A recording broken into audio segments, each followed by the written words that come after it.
Your light breaks through our deepest fear. You make the broken heart rejoice. In you we find our voice. We lift you high above the skies. With every breath our praises rise. Your love, it never fades away. We worship you both night and day.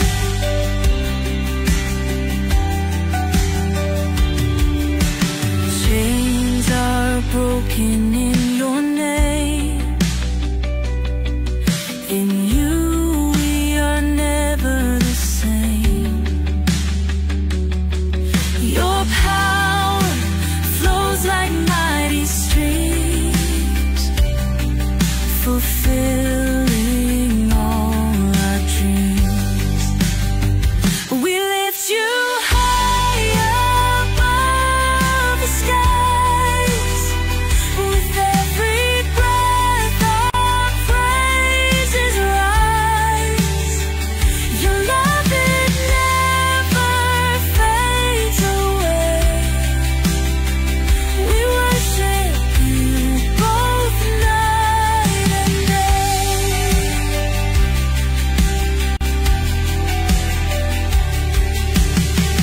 Your name is power, life, and peace. By your word our fears release. You are the hope that fills our soul. In you we find our goal. We lift you high above the skies. With every breath our praises rise.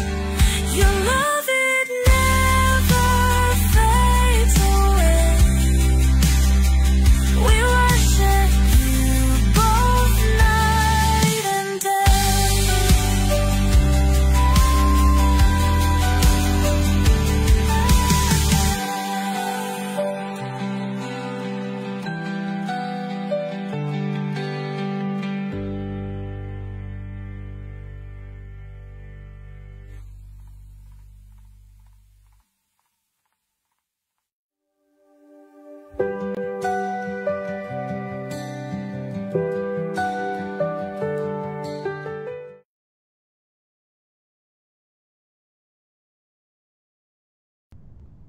Hello, hello, and welcome sa Russia TV mga kapatid. At meron tayong debate na magaganap ngayon, August 24, 2025. At ang topic ngayon ay patutunayan ng ating affirmative na ang Diyos ay namamatay. So again mga kapatid, ang topic ngayon ay patutunayan ng affirmative na ang Diyos ay namamatay. So ang ating affirmative mga kapatid si Tatay Ben, tinatawag namin Tatay Ben mga kapatid ng Patripasyanism, at si Brother Mark Umbao mga kapatid ng Oneness Born Again. So sa ating setup ng debate, yung standard naman to 10-7-5, 10 minutes presentation, 7 minutes sa cross, same din sa rebuttal, at 5-minute final conclusion. Mauna si negative, mahuhuli si affirmative. Sa ating rules mga kapatid, hindi naman sila bago dito. Ang rule number 1, yung 20 seconds tapos 5 seconds na mag-pause is in the next question ko. Rule number 2, yung categorical natin, sagot muna ng yes or no, or you can say both but hindi po pwedeng sabihin na none of the above mga kapatid. At 20 seconds yan, at kung hindi klaro sa kabilang panig ang sagot, pwedeng ipaklarify sa moderator. Rule number 3, 10 seconds rule. Pwede kayong sumagot ng hindi direkta doon sa tanong, at kung hindi kayo makapili, pwede din ninyong gamitin ang 10 seconds. Tumawag lamang ng moderator. Rule number 4, yung sagot ayon sa tanong. So kung meron tayong tanong na sino, probably magbibigay kayo ng noun or pangalan. Rule number 5, sa first stand doon lang dapat magtanong sa inilatag ng patunggali. At kung sinabi niya ay hindi ko pa nilatag yan, agad-agad next question ko yan at wala nang objection sa kabilang panig. At sa rebuttal, doon na pwedeng itanong ang lahat. Rule number 6 sa parusa sa dalawang warning galing sa akin, -1 minute lang naman yan. Rule number 7, objection at clarification, isang objection lang at isang clarification at walang objection during final conclusion. Rule number 8, no insult about physical appearance, yung kulay ng balat, yung hugis o laki at iba pa mga kapatid. Kasama na din doon yung pagmumura na nakasanayan. At out of topic, syempre ako yung magde-decide dyan. Rule number 9, no challenge question. Ito yung mga tanong na kung mabasa ko or paano ko mabasa ko. Hindi ko pa hintulutan yan kahit pa sumang-ayon yung kabilang panig. Rule number 10, para sa sensitive na paksa, pinapayagan kung pwedeng magtanong ang ating mga debater. Kasama na din doon yung mga personal question mga kapatid. Pero depende kung sasagutin or hindi.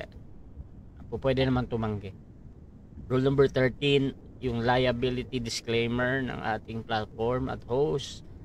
Bilang tagapamagitan, ako ay nagsisilbing tagapangasiwa lamang ng debate na ito. At hindi responsible sa anumang pananaw, paniniwala o pahayag ng mga speaker.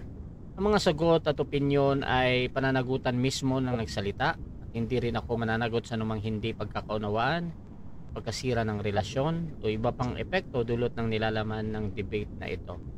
By the way mga kapatid, ako nga pala si Rasha Vista, ako po ay isang Catholic, one of the member ng Templar of Truth at ginagamit natin ngayon ang Debaters Convention na platform sa Messenger mga kapatid at naka-live tayo ngayon sa Facebook at ma-upload sa YouTube channel natin. So sumasang-ayon ba ang ating affirmative sa lahat ng nabanggit? Sa ngayon, kapatid na Rasha. At sumasang-ayon din ba ang ating negative? Yes, bro Rasha. Opo. Okay, so yun yung ating confirmation mga kapatid. Before natin simulan ng ating debate, syempre gusto ko muna silang magbigay ng paunang salita at baka pwede nyong ikwento din kung paano nabuo ang topic na to at ano ang history nito. Ayan. Syempre, ano yung inaasahan ninyo sa inyong katunggali? Unahin natin ang ating affirmative. Pakilala ka kapatid. Malakas ba yung boses ko, Rasha? Yes, bro. Okay, so ako nga po pala si Arman De Castro, no? Ventilador. Naging co-founder po ako ng Patripasyanism Belief Church name Yeshua Hanasri Bimilikayo Diman po. Ngayon napag-usapan ho kasi ito dahil ang Diyos ko po namatay at napatay. Kaya ang naging title po niyan namamatay ba ang Diyos, no? So ang gusto ko lang pong palabasin dito sa debating ito, dumanas talaga yung Diyos, yung nag-iisang Diyos ng kamatayan. Kaya napatay at namatay, no? Pero hindi ko sinasabing hindi siya nabuhay. So yung po bali ang pinalalabas natin dito. At kaya po yan ang title na sana wag ma-interpret ng marami na kung namamatay ang Diyos, wala na kayong Diyos, no? So yun po ang mangyayari ngayon. Napatutunayan ko ang Diyos ay namatay at napatay at muli naman siyang nabuhay. Basta nakaranas po siya ng kamatayan. So po ang topic, yun lang po at maraming salamat.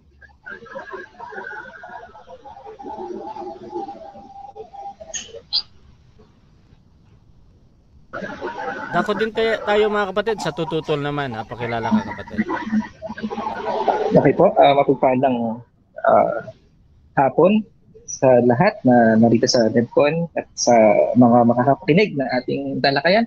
Ako po si Mark Cumbaw, ang tututol dun sa paksa na ang Diyos ay namamatay dahil tanda po natin ang kalahating kasinungalingan ay buong kasinungalingan. Kaya dapat natin ituwid yung mga bahagi ng aral na kung saan may tama pero may mali. Kaya doon po tayo sa buong katotohanan, buong katwiran, hindi doon sa may tama lamang. Okay? Yun lang po. Maraming salamat. Okay mga kapatid, simulan na natin ang ating debate. Pero bago yan, shoutout po na sa ating nasa live yung ating nasa platform mga kapatid, yung mga tropang nasa DevCon. Nandyan si Jose Wairi ng SDA, Zach Jacob ng Bantay Pinto, Brother Rod Lopez ng Seventh-day Adventist, Bishop Ramon Leroy ng Born Again. Nandyan din si Albert Hinkel ng Victory Church, August Magnus, tapos ang ex-MCGI mga kapatid. Nandyan din si Maricel Moncada, yung ating reyna ng mga debatista, no? Nandyan din si Ronald Danaprota, dito ay si yung ating kapatid na JW. So mga kapatid, simulan na natin ang ating debate. At ang topic natin ay patutunayan ng ating affirmative na ang Diyos ay namamatay. Brother Ben, ang Patripasyanism, your time start now. Okay, so purihin po ang ating nag-iisang Diyos, ang aking amang Yeshua. Sa Kanya lang po ang papuri, paggalang at pagdakila. Marami pong tao ngayon ang hindi nakapagdadasal ng ama naming Yeshua, sumasalahat ka, sabi na pangalan mong Yeshua. So dito po sa talakayan na ito, sabi po ni Kristo dyan sa John 5:35, saliksikin niyo ang kasulatan at kayo may buhay na walang hanggan. At yan ay nagpapatotoo sa akin, sabi dun sa John 5:39, ano? So ngayon, sa 1 Peter 1:10-11, sabi dyan, of which salvation the prophets have inquired and searched diligently, who prophesied of the grace that should come unto you, searching what manner of time the Spirit of Christ which was in them. So maliwanag mga minamahal na yung mga propetang nagsulat sa Old Testament, sa biyayang darating sa inyo, ay Espiritu na ni Kristo ang nagpasulat. So walang sinulat ng mga propeta na hindi galing kay Father na God, at yun ay kanilang isinulat at gaganapin. Ang Biblia po ay prophetic book po yan, at hindi yan comics na hinubog po kasi ng panahon yan. Kaya kung papansinin nyo, napakatagal ng 1000 plus BC sa 33 AD. Kasi sa Psalm 22:1 pa lang, 1000 plus BC, pinasusulat na ni Kristo ang kanyang gaganapin sa mundong ito. Ang New Testament po ay isang bukas na aklat na yan. Isang bukas na aklat na yan na nandun sa Old Testament.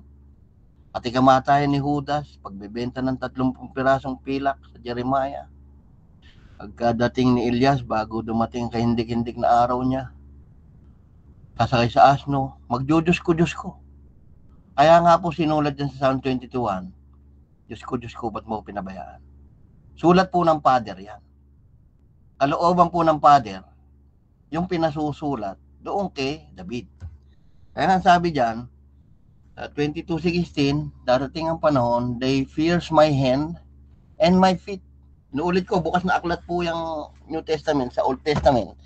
Dahil walang hindi ginanap si Kristo dyan na hindi na nakahula. No? Kaya 1000 plus BC, sabi, papako ako at they pierce my hand and my feet, sabi nga no. So sinabi rin ni Isaiah na mayroong mamamatay na hindi imik kahit kamunti man, no? Na parang tupa napapatayin. Ang summary po ng Bible talaga ay Passover of the Lamb.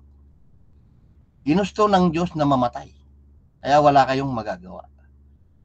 Yun ho ang katotohanan niyan. Yun ang tinatawag na altruistic suicide. Nang dahil sa pag-ibig, nagpakamatay ang Diyos. No? Yung tinatawag na selfless sacrifice.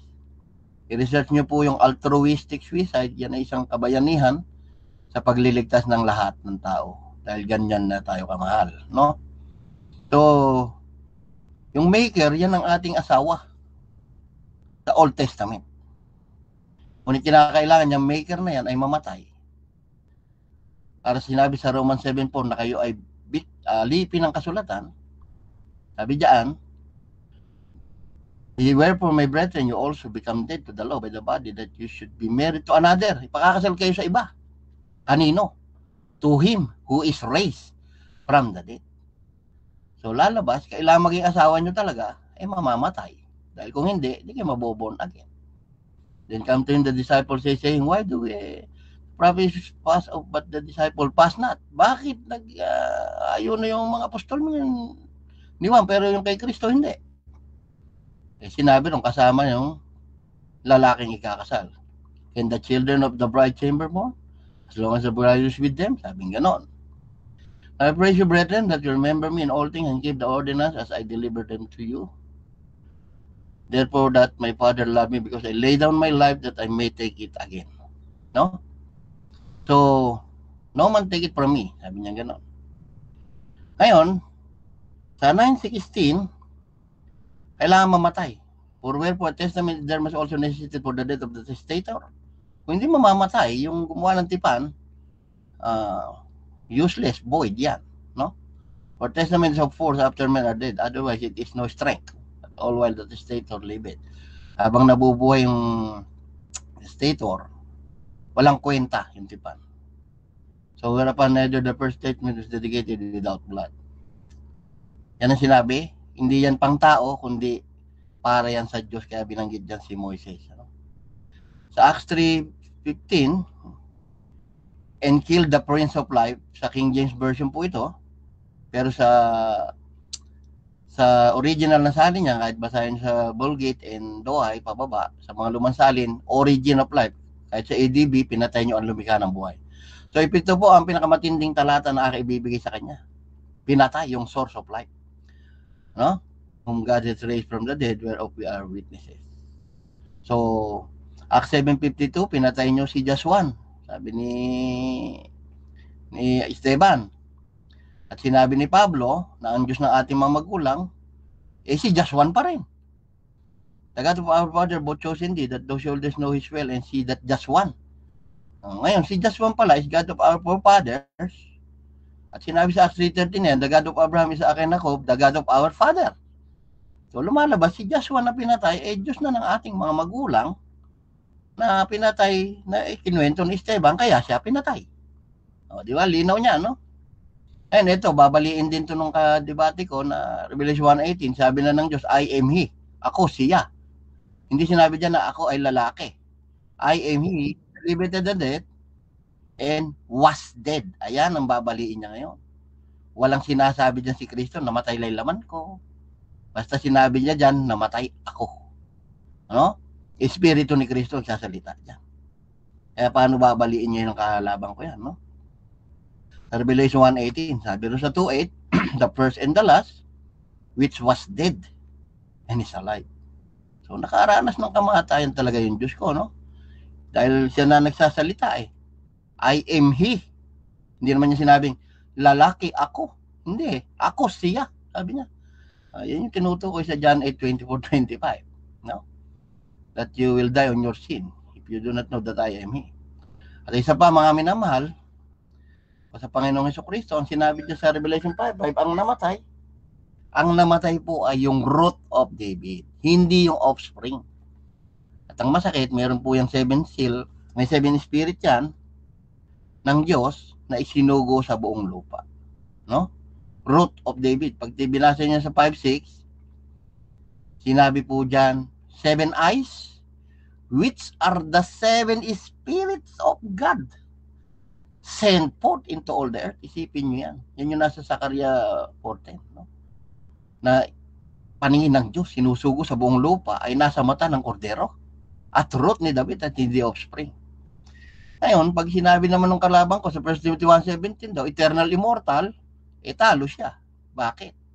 The only wise God po nakalagay dyan.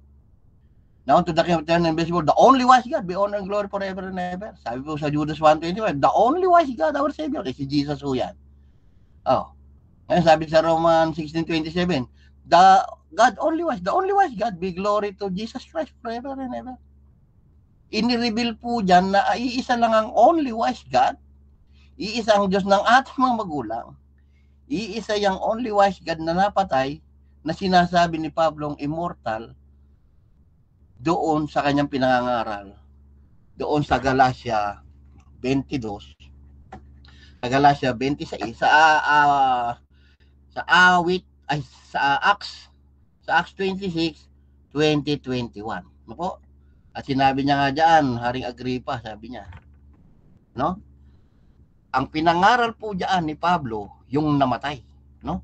Kaya hindi niya pwedeng dayain sarili niya dahil doon sa Acts 26:20 to 21, sinabi niya doon, for this is the cause that they kill me. I'm killing them now, they kill me. Because, sabi rin sa dulo, tingnan nyo sa baba, it was written by the prophet and Moses. Ano ang sinulat daw, sabi ni Pablo? Pinatotohanan ko na ang Kristo ay namatay, sabi niya. It should rise from the dead and should show light unto the people. So, ang pinangangaral ni Pablo, yung namatay. Hindi sinasabi ni Pablo immortal, yung pinangangaral niya, kundi napatay. At yan po nakasulat sa Lucas 24, 34 hanggang 24, 44 hanggang 46. Sinabi ni Kristo diyan na ang buong kasulatan ay kailangan matupad sa akin concerning me, ano? At na-open ang mind ng mga ano sa hula, at sinabi niya ano yung nakahula? At is free. Behold Christ to suffer and to rise from the dead at the third day. Magkamuka, no? Okay mga kapatid, so dyan nagtatapos ang ating first presentation ng ating affirmative.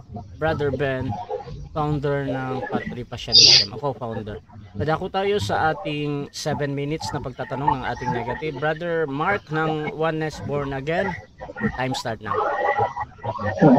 Okay, unang tanong ko, Bro Ben, no? Unang tanong ko. Pwede po bang pakibigay muna ang kahulugan sa iyo na kamatayan para makapagtanong ako sa ating paksa? Ano ang kahulugan sa iyo ng kamatayan? Ang kahulugan sa akin ng kamatayan ay itong kamatayan ng tao. Ang kamatayan ng tao ay pag namatay, espiritu ng patay ang kanyang espiritu. Ang espiritu na walang laman na tinatawag na hubad sa 1 Corinthians 5:11. No?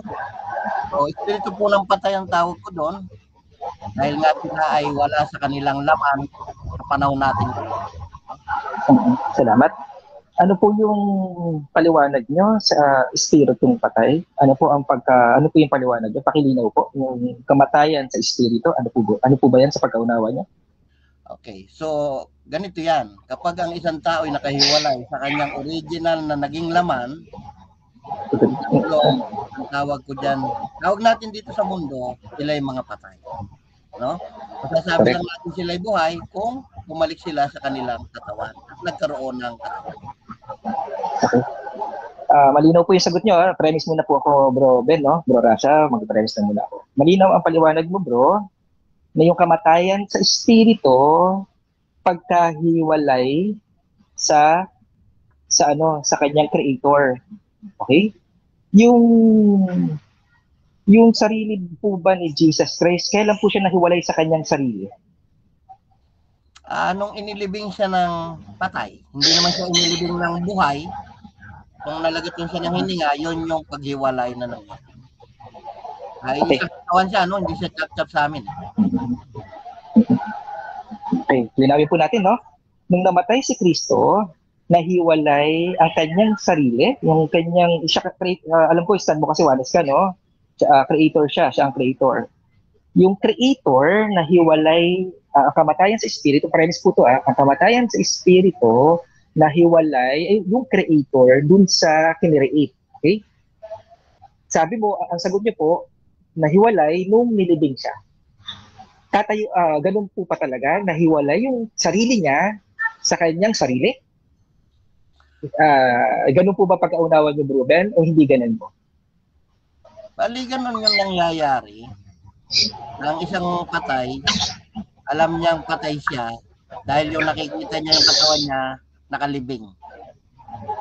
Hindi mo lang pwedeng dayain sarili mo, nakalibing ka, tapos sasabi mo, buhay ka. Mali yun, no?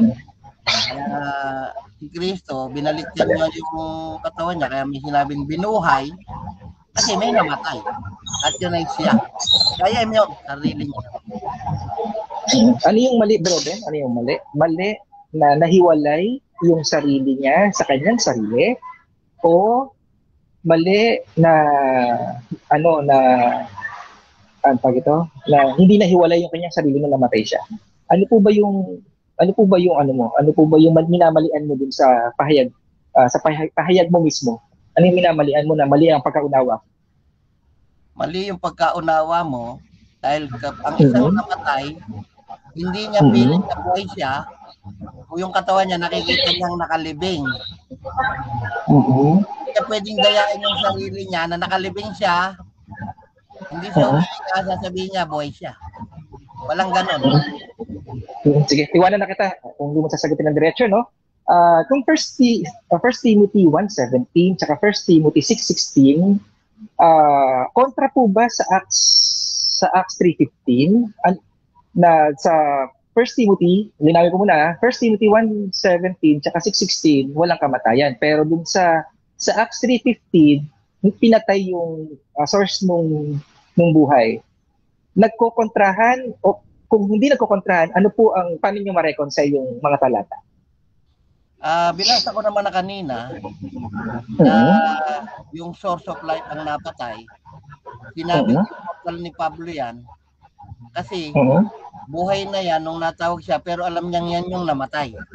Hindi lahat ng walang kamatayan na ina-apply sa mga tao na walang kamatayan. Ang walang kamatayan na ina-apply yan sa mga tao na kahit patay-patayin mo, binubuhay yung sarili. Okay.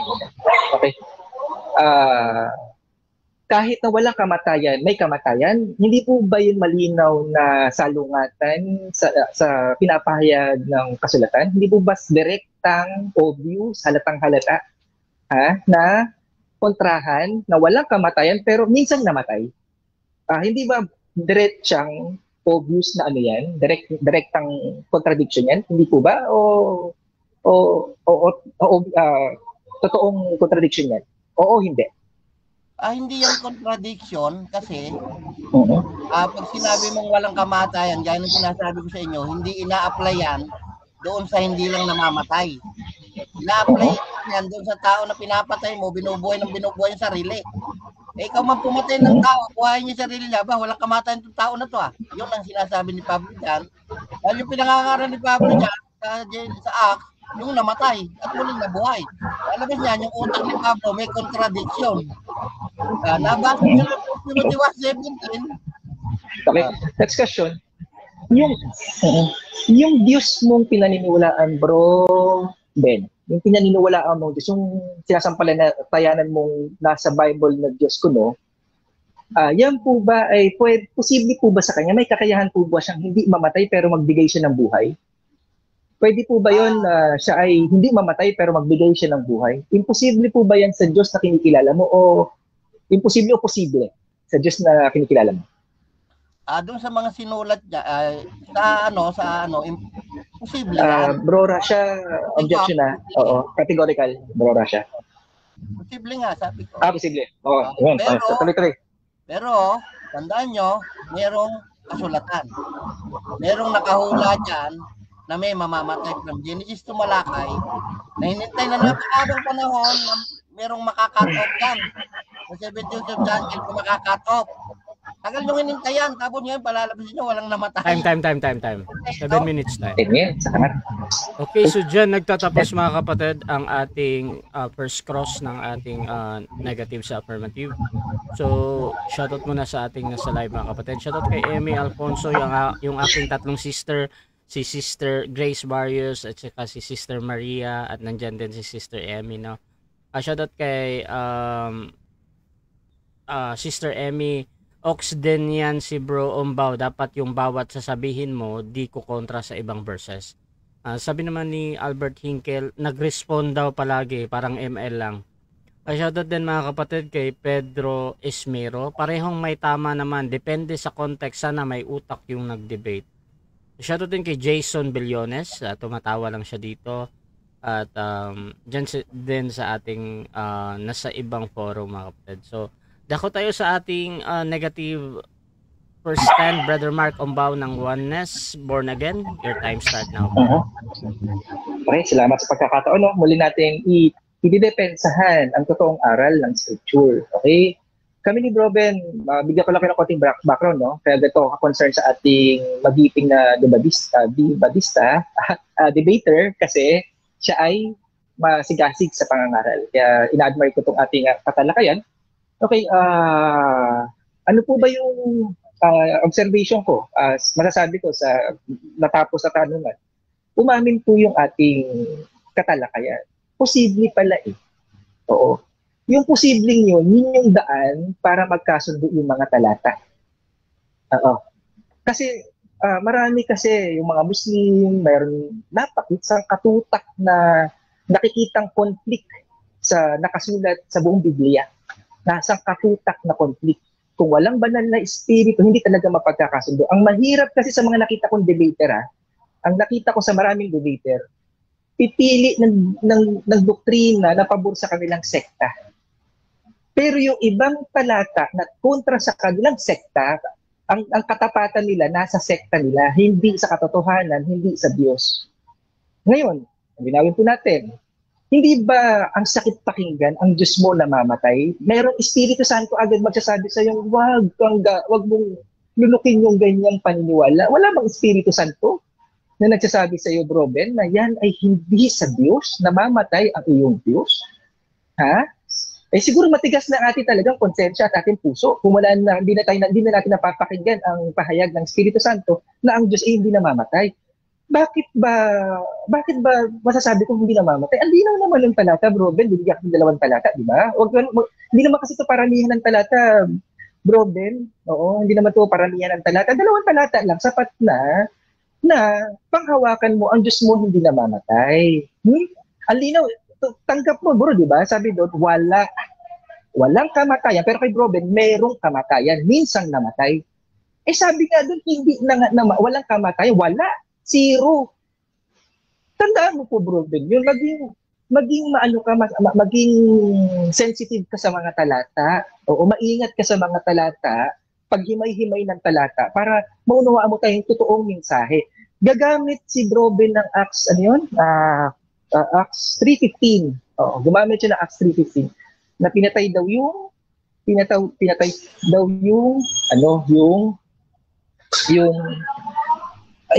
bro Rasha, patay first lang kasi may lalabas na mag-iingay itong mga aso. Bro, pasensya na, patay first lang.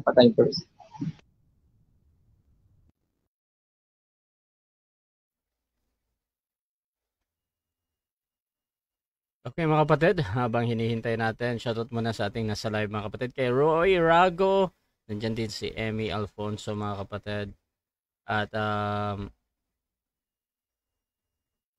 dito din sa ating nasa forum dyan sa kay Brother Ron Fernando, Sister Ashley Sarmiento mga kapatid, nandyan din si Jason Billones dyan ng ABS. Ayan. Okay, pwede na po ako, Bro Rasha, paalala, sabihin ko lang. Okay. Ayun na, proceed na ako, no? Resume na ako sa aking, no? Ngayon, ano yung nasabi ko kanina? Sabi ko, bro, pagkasunduin natin yung talata, bro. Pagkasunduin natin, ang sabi doon, pinatay nyo yung source ng buhay. Okay? Eh, ang linaw sa kabilang talata, sabi, walang kamatayan. Pero pinatay. Kasi tandaan po natin, ang Diyos hindi namamatay. Malinaw. Tandaan po natin, kung maalala, tinanong ko sa kanya, anong kahulugan ng kamatayan? Yung po ba ma-apply po ba natin sa Diyos? Hindi. Bakit? Kasi sabi niya, ihiwalay yung espiritu sa laman o yung espiritu sa Creator. Tama yung pagkaunawa ng ating kapatid, Tama yung pagkaunawa ng ating kapatid na kung saan yung tayong mga taong naglalakad pang buhay, may hininga, kumakain, natutulog, buhay, pero pag hiwalay ka sa Diyos mo, consider kang patay. Yung ba ma-apply mo sa Diyos? Hindi. Yung humiwalay yung espiritu sa laman. Ang Diyos ba laman? Hindi. Naging laman, yes. Nagkatawang tao, yes. Yung laman ang namamatay, ang bumabalik sa alikabok. Ibig mo ba sabihin, yung Diyos bumabalik sa alikabok? Hindi. Kaya ang malinaw na pagkaligaw, ang malinaw na bahagi ng pagkakamali ng aral ni Bro Ben ay hindi siya nagkakaroon ng distinction sa nature, sa kalagayan, sa ang tawag, sa manifestation ng Diyos. Pag ang Diyos naging bato, yung bato Diyos na sa kanya. Kung ang Diyos nagmanifest sa apoy, yung apoy Diyos niya na. Oo, ganun po ang pagkaligaw yung malinaw na pagkaligaw ng aral ni Bro Ben. Linawin po natin ha, baka sa bilis ng pagsasalita ko hindi naintindihan. Okay, linawin po natin. Ma-apply po ba natin yung kamatayan sa walang kamatayang Diyos? Linawin natin ha. Mai-apply ba natin ang kamatayan sa Diyos na walang kamatayan? Hindi. Kaya ang Diyos hindi pwedeng mamatay pero kayang magbigay ng buhay kasi siya nga ang source Kaya niya gumawa ng ilang buhay Naabot ba ng pag-aaral ng kanilang samahan yan, ng kanilang sekta? Yung pagiging tapat kasi sa sekta, yung pagiging tapat sa sekta ay hindi yan kadalasan pagiging kontra o salungat sa Diyos. Kasi hindi na ina-idolize mo, sinasamba mo na yung sekta mo Oo. Linawin po natin Yung kamatayan, malinaw yung naiintindihan naman ni Bro Ben yung kamatayan, alin daw? Pagkahiwalay natin sa Diyos. Yung creation sa creator, sa nilalang, sa manlalalang, yung paghihiwalay natin doon. At yung paghihiwalay niyon, sa direksyon?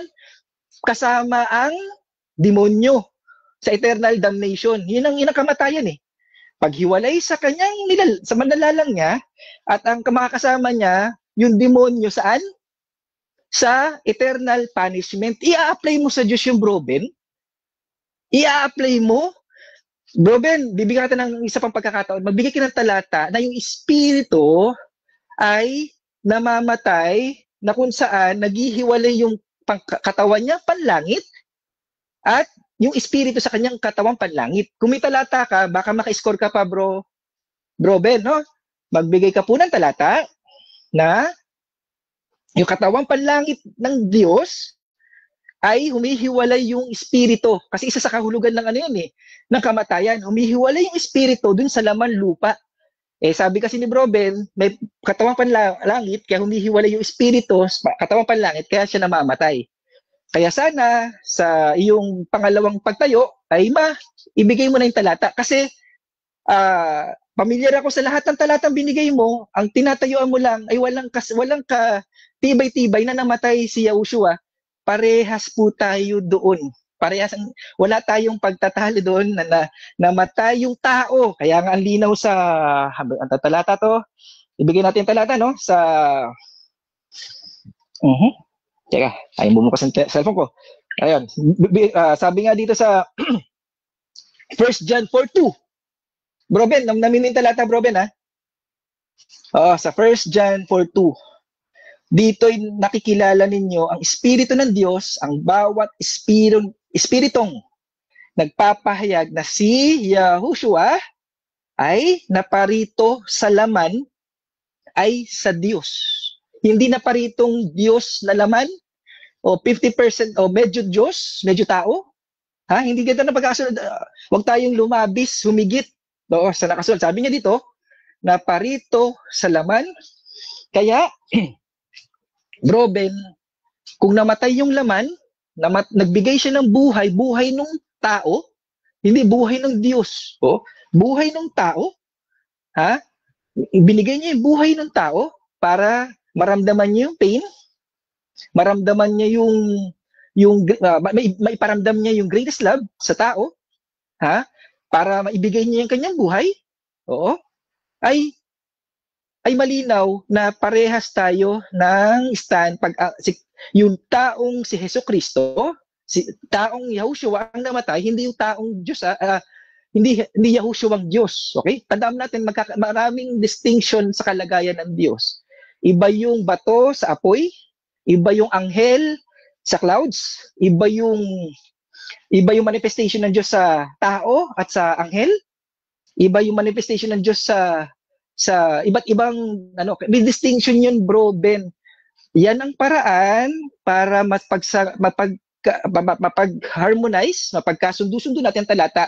Hindi yung pipili ka, Bro Ben, at na pabor sa sekta mo at gagamitin mo na pang pangsaway, ang tawag ito, pang-atake sa ibang bersikulo. Bro Ben, hindi naman Bro Ben, ako yung inaano mo kinukontra mo. Yung nakasulat sa Holy Scripture, hindi ko yan sariling aral, nakasulat po yan. Ang role ko lang, unawain yung pahayag ng banal na espiritu, paano sila nagkakasundo. Tandaan po natin sa mga kasama natin dito sa DevCon, no? Sana matuto tayong pagkasunduin yung talata, hindi magparamihan ng talata nakakampi sa atin. Naalala ko, may nag-usap kanina, yung isa sa walang kautusan. Pinag-aaway yung dalawang talata. May matatapos doon? Wala. Oo, salamat. Okay, so dyan nagtatapos mga kapatid ang unang pahayag ng ating negative din. Dako tayo sa unang pagtatanong ng ating affirmative. Brother Ben ng Patripasyanism, 7 minutes para sa iyo, bro. Your time start now.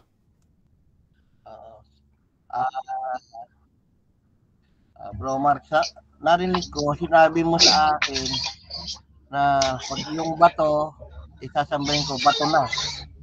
Saan ko sinabi yun? Wala kang verbatim na sinabing ganoon, pero dahil ang Diyos nagkatawang tao, yung Diyos mo tao na. Oo. Kaya bakit tao? Sabi, hindi ako tao eh. Ito, ang gandang talata to, Bro Ben, no? Hindi ko pa nailatag kanina. Sabi niya, hindi daw siya taong nagsisinungaling, hindi ako'y Diyos, hindi tao. Amen. Next question. So, hindi ko naman pala sinabi na pag may bato, sinasamba ko na yung bato. Bakit inaamin mong sinungaling ka? No. Sagutin ka na, no? Hindi. Papaliwan natin kung bakit hindi ako sinungaling. Yun yung malinaw na kahulugan ng iyong tinatayuan. Dahil ang Diyos, nagkatawang tao, ang Diyos mo ay tao na. Oo. Yung Diyos mo, nagkatawang tao, ibinihis yung anyong tao, namuhay ng parang alipin, ang Diyos mo, alipin na. Oo. Kaya namamatay na, hinahalin tulad mo na sa tao. Kaya sabi nga, hindi nga ako tao na nagsisinungaling. Ibig sabihin, insulto yung magsinungaling ang Diyos, lalo na yung namatay. Ininsulto. Nung si Kristo ay tao, hindi ba siya yung Diyos para sa'yo? Ay, hindi. Oo. Si Kristo, may Diyos sa kanya. Parang sa akin ngayon, Bro Ben, Bro Ben, linawin ko. Nangangaral ako ngayon ng salita ng Diyos sa'yo, Bro Ben, para ikaw madala ka sa katotohanan. Sumasa akin ang Espiritu Santo, ang Espiritu ng Diyos, na nag-iisang Diyos, pero hindi ako nagiging Diyos. Oo. Posible pala, bro eh. Posible na si Diyos Ama sumasa kay Jesus, pero hindi siya nagiging Diyos. Totoo, hindi siya nagkukunwaring tao, kundi totoong tao talaga siya. Okay? Next question, Bro Ben. So, nung si Kristo ay tao, hindi niya alam na yung Ama. Bro Rasha, paulit niyo yung tanong. Sorry, hindi ko nasundan. Nung si Kristo ay tao, hindi niya alam na siya yung Ama. Ay, hindi. Mali. Sa linaw yan sa John 10:30, ako at ang Ama ay iisa. Malinaw sa kanyang kaisipan.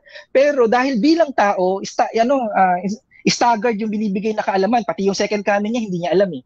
Kaya nga siya nagpa-fasting eh, kaya nga siya nagpa-bautismo eh, kaya nga siya nananalangin. Kasi bilang tao, katulad natin, na totoong tao, ay umaasa tayo sa banal na espiritu kung ano yung ipoprovide na kailangan niya bilang tao. Next question. Sabi sa Acts 3:15, pinatay nyo ang lumikha ng buhay, yung origin ng buhay. May Amen. iba pa bang pinatay dyan maliban doon sa origin ng buhay? Walang ibang pinatay kundi yung manifestation ng original kung saan nag-originate ang buhay. Yung lumilikha ng buhay. Proceed lang sa objection. Affirmative. Tinatanong ko, bali categorical na yung origin ng buhay, yung lumikha ng buhay ang pinatay. Kaya sabi ko, naputol ka, Tay Ben? ng buhay, kundi yung lumikha. Bro Ben, naputol ka, bro, ha? Paulit nga, bro. Ang tanong ko, kung pinatay yung lumikha ng buhay, may iba pa ba na lumikha ng buhay? May iba pa ba? Yes or no yan? Brother Mark, may counter objection ka or sasagot ka na doon Hindi, sa sasagutin ko po. may iba ba Sumagot daw? ako walang iba eh. Walang iba. Okay, proceed bro. Walang iba. Walang iba. Walang iba, pero hindi yung persona yung namatay, hindi yung spirit ng Diyos ang namatay. Ang namatay yung buhay nung laman. Kasi may sariling buhay. Yun ang nakakalimutan ni Bro Ben, no? May sariling buhay ang Diyos Ama na kung saan itong buhay na to ay eternal. Eternal at mortal. Okay? Yung namatay, yes, namatay sa pamamagitan ng kanyang pagkakatawan. Kaya nga umamin na to ating kapatid eh. Posible pa lang, hindi siya mamatay pero magbigay ng buhay. Yung pagbibigay ng buhay, yun yung pinatay, yung binigay niyang buhay. Okay? So yung laman ba ng Diyos, yung laman ba ng Diyos ay na dumating dito sa lupa ay hindi siya? Yung laman niya ba ay iba sa kanya? Yung laman niya na ginamit sa lupa nung siya nagkatawang tao ay siya, pero hindi yun lamang Diyos. Hindi Diyos yung laman na yun. Kaya ang namatay yung laman. Siya yung namatay, siya ang namatay. Pero hindi bilang Diyos. Tanda mo, Bro Ben, ha? Namatay siya bilang tao. Pero ang tinatayuan mo bilang Diyos. Kaya malaking kalapastanganan at laking kontra sa Scripture. Linawin natin na parehas tayong stand na namatay si Yahushua bilang tao pero hindi bilang Diyos. Sana hindi siya mahirap intindihin. Sana maintindihan mo, Bro Ben, no? Sana intindihan mo, no? Next question. Yung sinasabi mong siya, meron ka pang iba na sinasabing siya. Wala.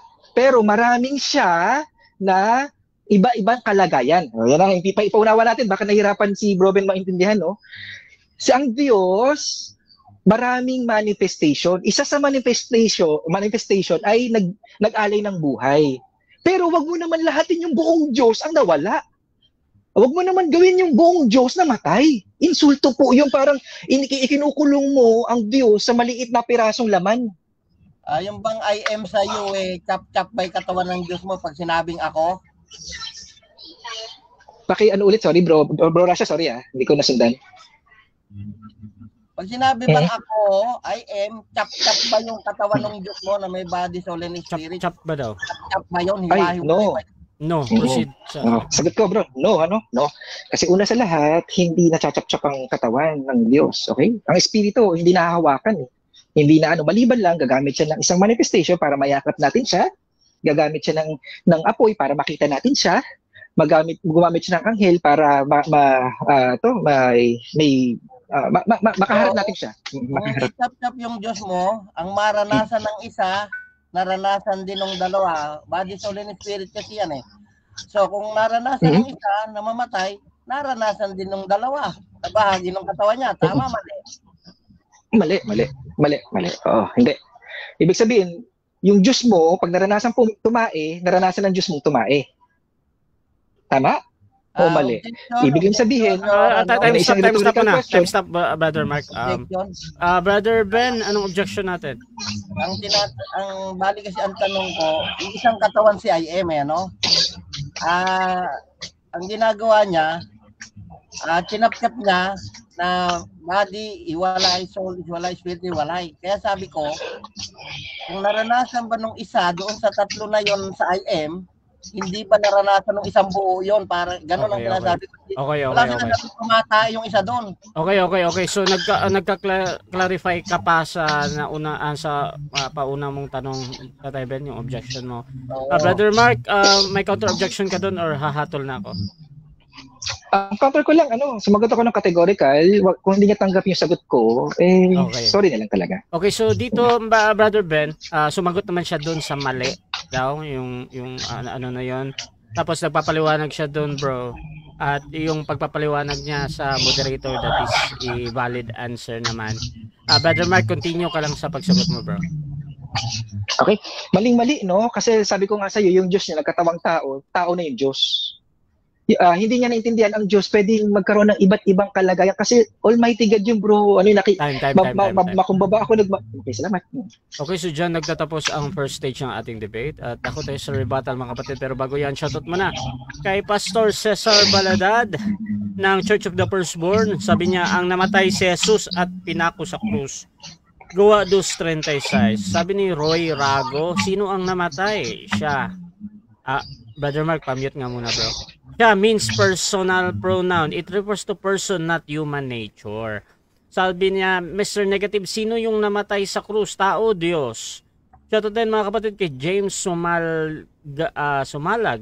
Kuya, literal na dynamic dualist din pala tong si Mark Umbaw. Shoutout din mga kapatid dito kay Emmy Alfonso. Baka yung kamatayan ni Kristo ang tinutukoy. Pero sa kalagayang tao yun, ang namatay kay Kristo, patama na lang. Ayan. Shoutout din kay Albert Hinkel. Kaso ang sinabi nga namatay eh. Ayan. Shoutout mga kapatid dito kay Rod Rago. Ayan. Emmy Alfonso. Pedro Ismiro. Parehong may tama. Okay mga kapatid, tuloy-tuloy tayo dito at Brother Ben, rebuttal. Nakikita ko na yung screen mo, mga gawa 3:15. 10 minutes bro, your time start now. Okay, so makikita naman natin na yung si Mark siya yung nagkakaroon ng contradiction, no? Sinabi niya kung imposible raw bang mamatay ang Diyos na hindi yung siya yung bumaba ganon. Imposible kung ginawa. Kasi walang imposible sa Diyos. Pero ang tanong, ano ba yung nakasulat? Huwag niyong palitan yung naka-prophecy. Na simula Genesis to Malakay, may ika-cut off dyan. 3.5 years. At base sa nakasulat, sino namang Diyos ang magsusulat ng kanyang gaganapin? Yun lang creator ang nagkasulat niyan. Si Kristo. At makikita nyo nga sa Acts 9, kung babasahin natin yan mga minamahal, dito sa Acts 9, Acts 9:10, no? Kung makikita dyan, si Ananias nagdadasal. Si Kristo ang nagbigay ng pangitain kay Ananias. May isang alagad sa Damasco nagngangalang Ananias. Sinabi sa kanya ng Panginoon, one Lord lang Israel. Ananias, sinabi niya, narito ako, Panginoon.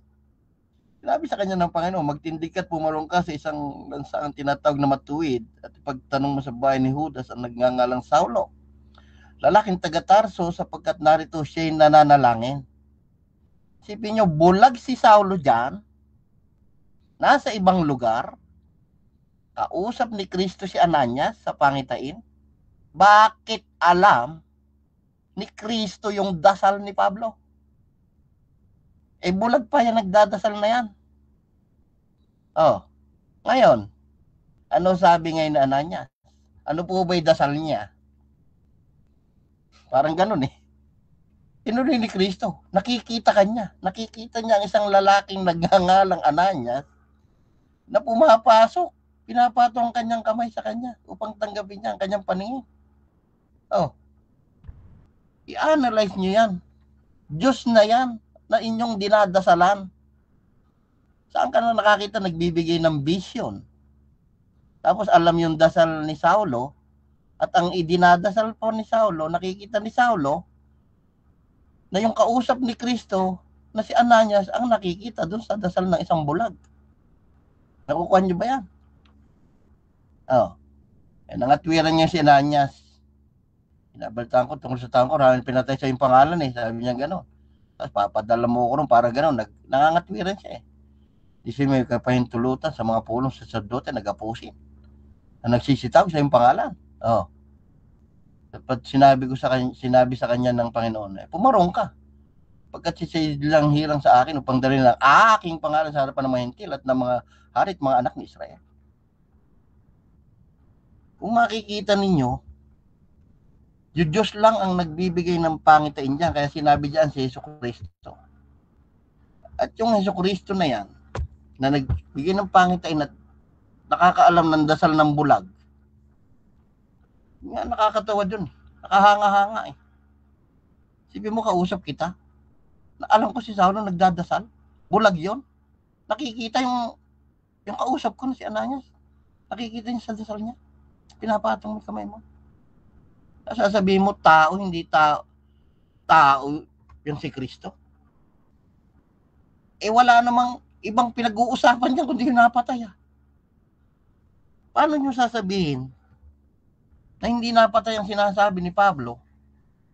Samantalang sa Acts 22:16, sa harapan ni Haring Agripa, sa Acts 26, 22-23, sinasabi niya na ng aking tamuhin ng tulong kasi pinapatay siya dati. Sabi niya dyan, dahil dito, hinuli ko na mga Diyos sa templo, pinagsisikapan ko'y patayin. Abay, dati si Pablo pumapatay. Dati siya nangahanting, ngayon siya na pinapatay. Bakit? Parang nabaliktad yung mundo. Dati ako pumapatay sa kanila, ngayon po Haring Agripa, ako na pinapatay. Bakit? Dahil po doon kay Kristo, sabi niya. Doon sa bandang ilalim niya, nakalagay doon, wala po akong sinasabi sa inyong anuman, hindi yung sinulat ng propeta at ni Moses na mangyayari. Alam ko, Haring Agripa, naniniwala ka sa mga propeta. Sabi ni Pablo dyan sa bandang itaas. Ano ba yung mga mangyayari na sinulat ng propeta ni Moses? Kung paano na ang Kristo kailangan maghirap, Haring Agripa, kung paano siya muna sa pamagitan ng pagkabuhay na maguli ng mga patay. Pinangangaral ni Pablo na matay. Nakabasa lang kayo ng isang 1:17 na only wise God yung nakalagay doon. Si Kristo rin naman yun. Kasi, tinawag siya ni Kristo, buhay na yun eh. Diba? Pero alam niya pinatay yung sa harapan ni Esteban. Ano ngayon ang utak ni Pablo? May contradiction. Nangangaral si Pablo ng Diyos na namatay. Tapos sasabihin sa inyo, hindi namamatay ang Diyos niya. Tawarin kayo. Yan ang pagkakamali ng madami. Nakabasa kayo ng isang 1:17. Na walang kamatayan. Pinupuri ni Pablo yun. Sinasamba niya yan.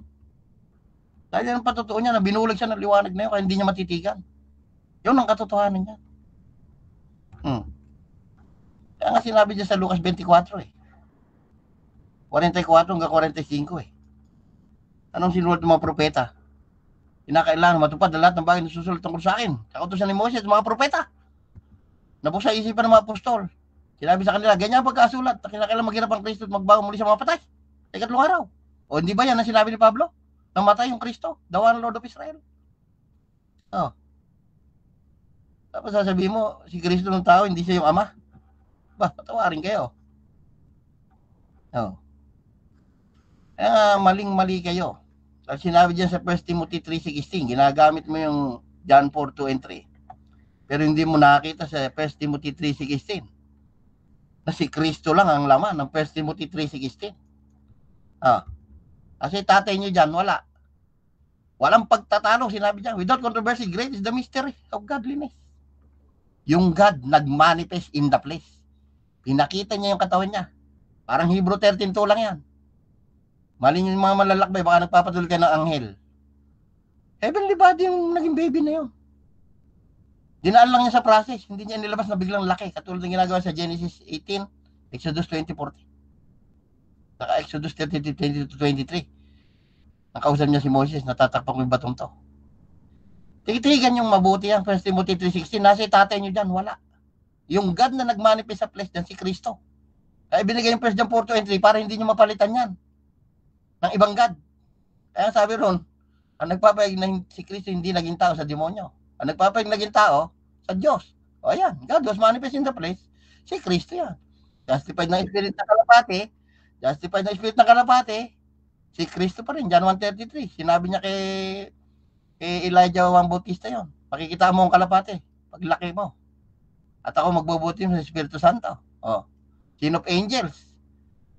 Matthew 4:11, nung tuksoin siya ni Satanas, bumabalat ng anghel. John 1:51, ngayon makita yung bukas sa lahat, bumaba ang mga anghel ng Diyos anak ng tao. Sa akin. Preach unto Gentiles. May iba bang ipinit sa Gentiles si Pablo? May iba bang pinit sa mundong ito, sa ibang bansa? Si Kristo, si Jesus lahat yan. Believe into the word, si Jesus lahat yan. Receive into the glory, si Jesus lahat yan. Ngayon, hindi kayo dinaya ng Diyos na katulad ng ginagawa mo. Yun yung tinanong mo, imposible. Kaya sabi ko, wala nothing is impossible with God. Sinabi nga sa Luke 1:38 eh. Pero ang tanong, yung ba yung nakasulat, yung nasa isip mo? Yung nasa isip mo na nagdaya yung Diyos. Ginawa ng Diyos mo, naupo sa langit. Dahil yung aral mo, may Diyos na sa lupa, may Diyos ka pa sa langit. Yung katawan ni Kristo sa lupa, nasa langit pa rin. Oh, Trinitarian style yan. Walang ganun. Lumalabas, dinaya ka ng Diyos mo. Oh, nandun pala siya sa langit nakaupo, meron siyang pinadala na isa pang Jesus na pinapatay, hindi pala siya mismo nag-alay ng buhay. Kaya hindi kayo oneness. Kayo ang mas madaya sa oneness. Dahil ginamit yung pangalan ni Jesus, tatay niya naman pala. Naintindihan mo? Mas madaya kayo. Na yung pangalan lang. Yung tatay mo nandun sa langit.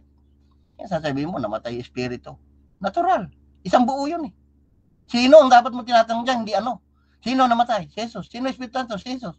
Sino yung Diyos mo? Si Jesus. Puro I am lang yan eh. Natural. Parang isang magnet na buo yan. Pag pinutol mo yan ng tatlo, pagbalik-balikin mo yun, alam lahat nun, namatay siya. Alam niya. Ako nga eh. Namatay ako. Kaya ako yung namatay.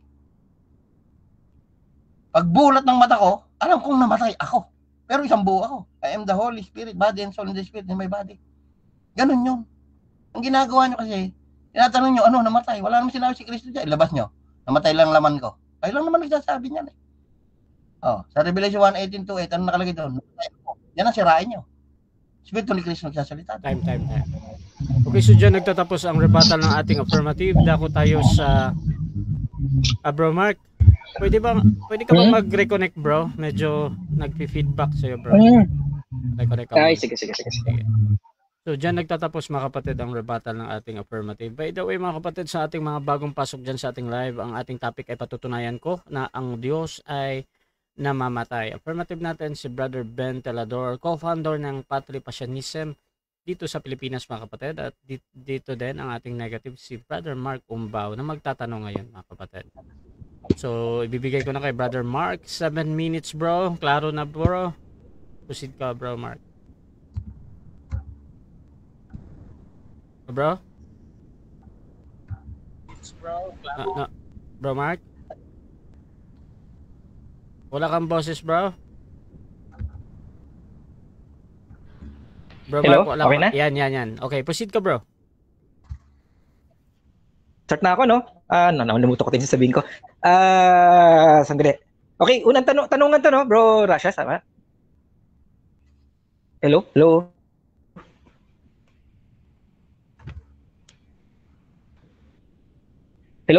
Pwede ba pa-close mo na yung mga video? Yung share screen ba yan?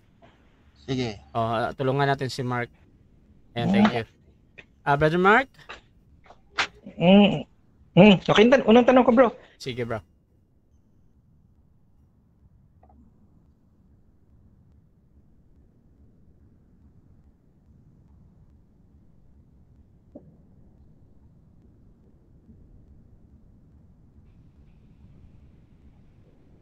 Hello? Ano, wala signal ko? Yes, bro. Reconnect ka muna, bro, ulit. Reconnect ka ulit, bro. Okay. Sige. Reconnect ka ulit.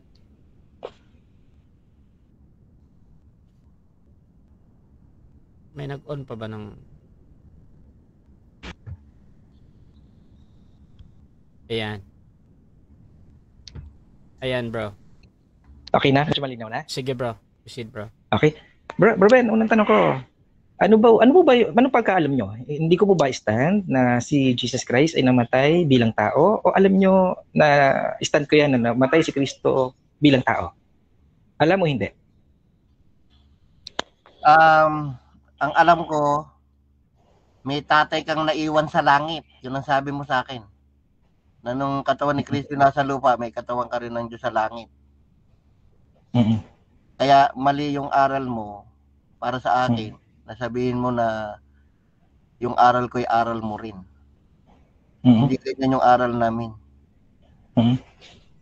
Ibig sabihin bro, hindi mo alam kasi sabi mo nga, ang alam mo, may Diyos pa sa langit. Diba? Yun lang yan. Pero kung unawain ko yung paliwanag mo, i-confirm ko hindi mo alam na ang stand ko namatay si Jesus bilang tao. Categorical. Alam mo ba o hindi mo alam? Hindi ko alam kasi namatay sa amin yan. Okay. Bilang Diyos sa amin namatay yan. Dahil hindi naman nagbago yan eh. Diyos pa rin yan. Ang nasa lupa, yan ang Diyos. Kaya sinabi na hinubad niya yung pagiging Diyos. Kung hindi nagubad yan, yun naman na yung Diyos. Wala namang iba. Salamat. Okay, no? Bigyan ko ng talata, no? Tatanong ko sa talata. Sa 1 Peter 3:18, sabi dito, pinatay sa laman. May talata ka po ba? Kasi may talata sa laman. Meron bang talata na pinatay sa espiritu? Diyan sa talata, nakalagay dyan, pinatay sa laman, binuhay sa espiritu. Uunawain mo, binuhay sa espiritu. Sa amin, kapangyarihan ni Kristo yung bumuhay na yan. Kaya nga binuhay sa espiritu eh. Hindi naman sila pinatay sa laman, tapos na. Binuhay sa espiritu, gaya ng sinabi ko sa iyo, ang aral namin, nangaral sa Seol yan, buhay na yan. Kaya naka 40 days sa lupa yan. Hindi yung habang nakalibing, nangaral si Kristo, hindi. Ang espiritu dyan ay power and wisdom ni Christ sa amin. Yun ang katotohanan dyan. Kaya nga binuhay sa espiritu eh. Dapat pinatay din sa espiritu yan. Next question.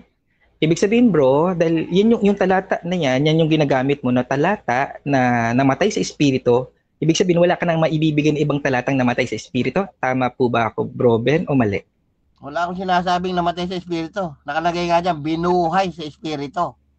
Pinatay sa laman, binuhay sa espiritu. Yung espiritu niya ang bumuhay sa kanya. Yun ang ibig sabihin dyan. Kaya mali yung sinasabi mo. Na yung espiritu ibig sabihin, napapatay na walang sinasabi sa amin na next question. Ibig sabihin bro Ben, dahil hindi mo sinasagot ng categorical, ayoko na mag-object, yan na talaga, sagad na yung talata mo, sagad na wala ka na maibigay ng ibang talata na namatay ang Diyos sa espiritu. Lilipat na ako, dahil na-confirm ko yun, lilipat ako ng ibang talata. Sabi, ang Diyos ay hindi tao. Tanggap mo po ba ang Diyos ay hindi tao? Tanggap o hindi tanggap? Hindi ko tanggap yan. Ang Diyos hindi ang Diyos teka, mali. Ang sinabi mo, tanggap ko kung ang Diyos ay hindi tao. Tama, hindi tao ang Diyos. Kaya sinabi sa John 1:18 yan, hindi tao dumating. 20 seconds. Kaya sinabi sa John 1:18. 30 seconds na. Yung sa first John na naparito siya sa laman, ano ang pagkaunawa niyo bro? Naparito siyang Diyos Ama o naparito siya sa laman? Ano ang pagkaunawa mo sa talata sa first John? Naparito siya bilang si baby ama na sa akin yan, si father na yan, hindi yan anak. No? Si Robert Padilla. Si baby father na sa amin yan. Kaya nga nakalagay sa Micah 5:2, pag mumulan niya mula noong una, walang pasimula. Kaya sinabi naman niya sa Lucas 2:25-33, sinabi na ni Simeon, pwede na ako mamatay, o Diyos ko. Kaya nga nagtaka si Maria at si Jose sa sinasabi ni Simeon sa sanggol. Okay, next question ko. Ano pagkaunawa mo bro? Yung wala ay meron? Yung ba pagkaunawa? Pag sinabing wala, ano ba kahulugan yan? Meron? Ganun ba o hindi ganun? Linawin kita nung bro, bakit hindi nalito ka, no? Yung kahulugan bang wala? Ang kahulugan ba niyan meron? Oo o hindi? Depende sa gamit yan. Katulad nga yung sinabi ko na walang kamatayan, pero pinangangaral ni Pablo yung namatay. Pag sinabi mo kasing walang kamatayan, hindi lang yan ina-apply sa hindi namatay, kundi doon sa taong pinapatay mo na ayaw mamatay. Yun ang katotohanan dyan. Hindi ko sinasabi, yung pusa mo, patay mo ng 10 beses, buhay ng buhay. Walang kamatayan to. Yun ang ibig sabihin. So marami kayong pagkakamali na unawa dyan. Sinabi lang walang kamatayan, hindi makakaranas ng kamatayan. Mali. Yung Diyos mo, dahil namatay yung laman, yung buong pagka-Diyos namatay. Nung namatay yung laman, yung buong Diyos namatay. Yung ba yung tinatayuan mo, bro Ben, o hindi? Oo, yung talaga tinatayuan ko. Yung buong Diyos yung namatay. Kasi Diyos nga yan namatay. Buong Diyos. Hindi ko naman tinatap-tap yan eh. Kayo lang naman na mahilig sa tap-tap eh. I am na nga yung tinap-tap niyo pa yung katawan niya. Yung nga sinasabi ko sa inyo, yung nakipag-usap si Genesis na nag-anyang anghel, isang buo yan. Yan lang ginawa ng Diyos dyan. Binuo niya yung katawan niya dahan-dahan at siya rin yung nagtatransfiguration dyan. Mm. At yung katawan na yan, ang nakasalanan, hindi nang nanatili dito ng 40 days. Nung umakyat yan sa Mm. langit, walang tatay na nakasalubong yan. Hindi katulad ng aral mo. Yung Diyos mo po, Bro Ben, dahil namamatay, umiiyak, humihingi ng tulong, humihingi ng tulong, umiiyak, namamatay, tumatae. Yun po ba yung pagkaunawa mo sa Diyos mo? O hindi? Objection, Mr. Budan. Wala naman nakasulat tumae si Jesus sa Bible yan. Okay, Pakiayos lang yung tanong. Pakiayos lang. Okay, so you Sige, nag-object siya doon sa word na... Ina na natin. Okay, mag-revise ka bro, proceed bro. I-revise ko na lang. Yung Diyos mo umiiyak, humihingi ng tulong at namamatay, yan ba yung Diyos mo? Yan yung kinikilala mong Diyos? Oo, hindi. Yun yung kinikilala kong Diyos. Oo. Oo daw. Pero wala naman makasulat doon na umiyak si Jesus ng baby siya. No? Kasi Isaiah 56, may bigote pa nga yan eh. Tinuli pa nga yan eh. Yan talaga yung Diyos ko. Yan talaga. Kasi kalarawan tayo ng Time. 7 minutes. created by the image of Yeah. God. 7 minutes Dami time. po sayang. Time na, Bilis time ng oras. Okay, so dyan nagtatapos mga kapatid Sa- ang ating second cross ng negative sa affirmative. Dako tayo sa ating 10 minutes na rebuttal din ng negative. By the way mga kapatid, gusto ko lang i-recognize yung ating mga nasa live pa din. Nandito si Brother August ng XMCGI, Albert Hinkel ng Victory Church, Pastor Bishop Ramon Leroy mga kapatid ng Born Again. Nandito din si Rod Lopez ng SDA, Zach Jacob Brazor ng Bantay Pinto at Jose Vaire ng Seventh-day Adventist Church. Diyan din sa ating nasa live mga kapatid, shoutout din dyan kay Roy Rago.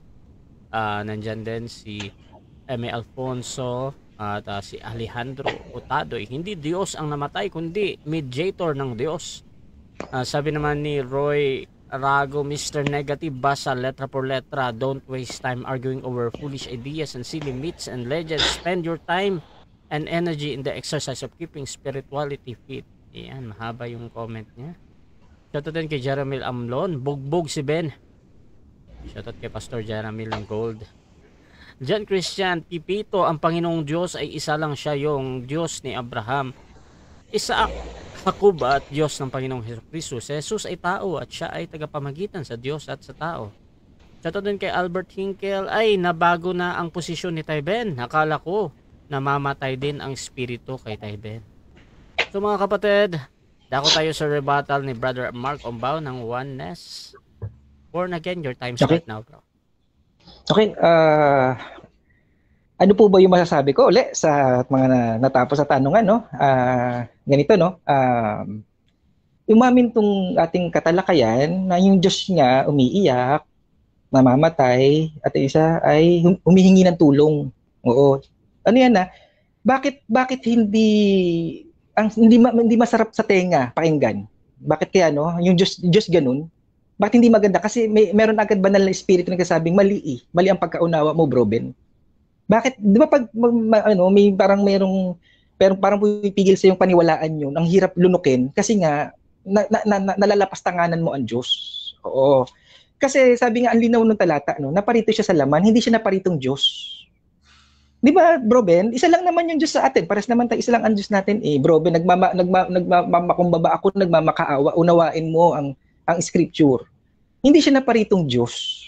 Tandaan po natin yun. Hindi siya naparitong Diyos para mamatay bilang Diyos. Mahirap ba intindihin, Bro Ben? Mahirap? Imposible ba sa Diyos na maraming kalagayan? Mahirap ba ang Diyos magbigay ng buhay na hindi siya namamatay? Hindi. Bakit ayaw mo itakwil yung ganyang doktrina? Bakit ayaw mo itakwil yung ganyang klaseng doktrina? Lulong na ba tayo sa kalapastanganan? Lasing ba tayo sa kalapastanganan sa Diyos? Ha?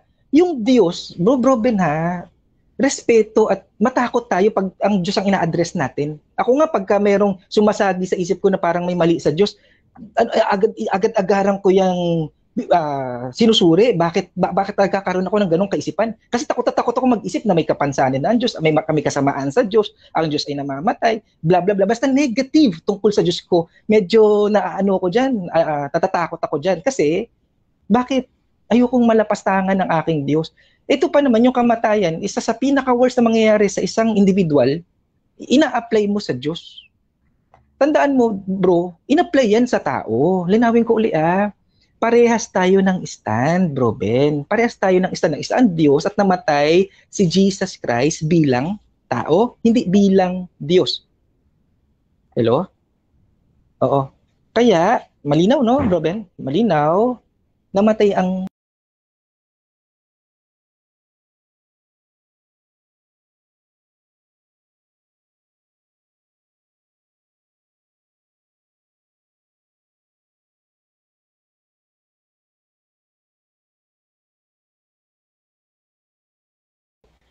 parehas tayong naninindigan na nagbigay siya ng buhay.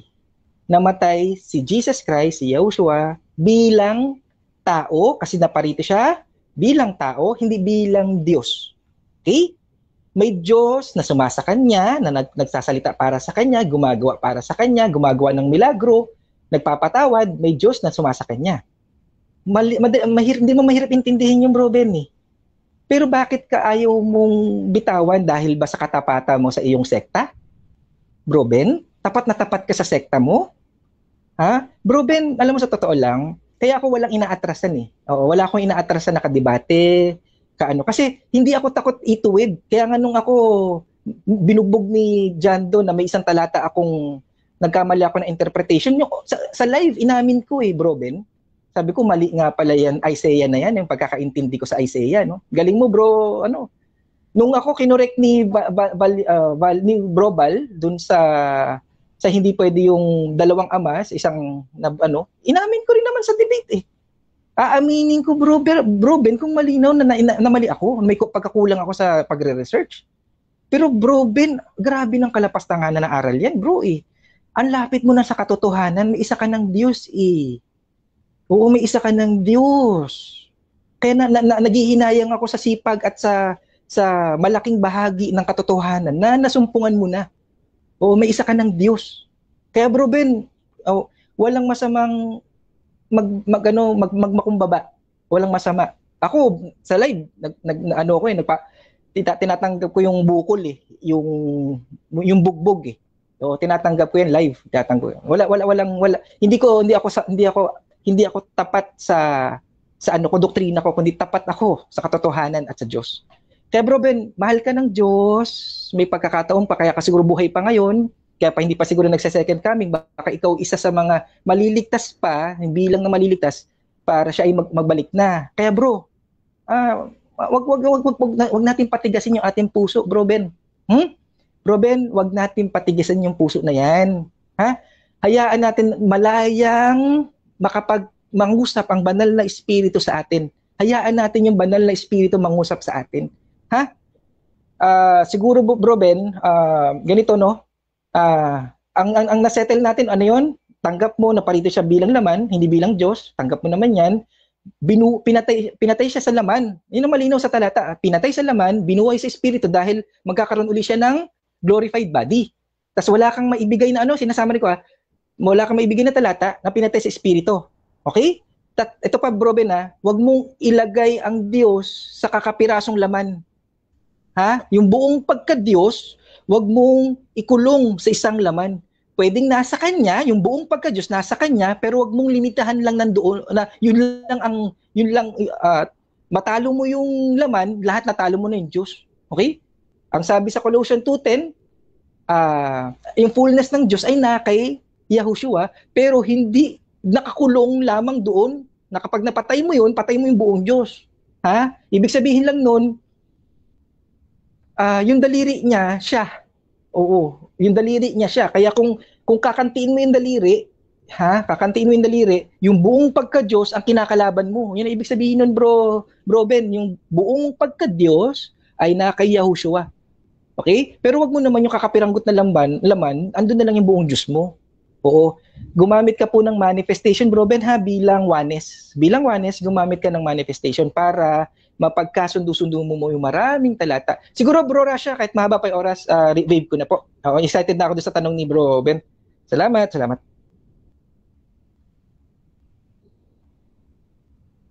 Tuloy-tuloy tayo mga kapatid at dako tayo sa 7 minutes na pagtatanong ni Affirmative Ben Talador, co-founder ng Battery Passionism. Your time start now. Unang tanong, yung bang memory ng iyong ginawa, saan yun nare-retain? Sa Holy Spirit o sa laman? Yung memory, bilang physical na laman, sa utak natin. Oo, scientific yan, napatunayan yan sa medical studies, no? Ngayon, yung wisdom, yung kapangyarihan ng Diyos, ay wala naman siyang bahagi ng wala naman ayoko namang mangahas or magmarunong kung paano nagkakaroon ng pira-piraso ang Diyos o body parts. Hindi ko nasasaklawan yun kasi wala namang scripture na doon. Pero bilang tao niya, nasa sa isip niya. Kung si Kristo nabulok ang laman, pag tinanong mo ba siya sa langit, espiritu na lang siya, namatay po ba kayo? Ano isasagot noon? Oo o hindi? Ay, hindi. Kasi unang-una hindi nga nabulok. Alam mo, kinorek nga rin ako ng DevCon dyan, ni Sis Nena, hindi ko makalimutan. Kasi mo pag ako kinorek, objection. Ang sinasabi ko, kung sakaling binulok, hindi naman talaga nabulok yun eh. Kung sakaling nabulok, yung katawan, di naiakit sa langit, tinanong mo yung espiritu niya, namatay po ba kayo, ano isasagot? Yes or no? No. Kasi yung laman, bro, binago yan bilang glorified body. Walang laman at dugo na dadalhin sa heaven. Wala. Babaguhin yun. Yung glorified body ay walang detalyadong paliwanag ang scripture, pero yung paliwanag mo malayo sa katotohanan. Next question. Sa Revelation 1:18, sino nagsasalitang espiritu doon? At sinabi na matay ako. Amen. Oo. Si Yahushua. Malinaw, bro Ben.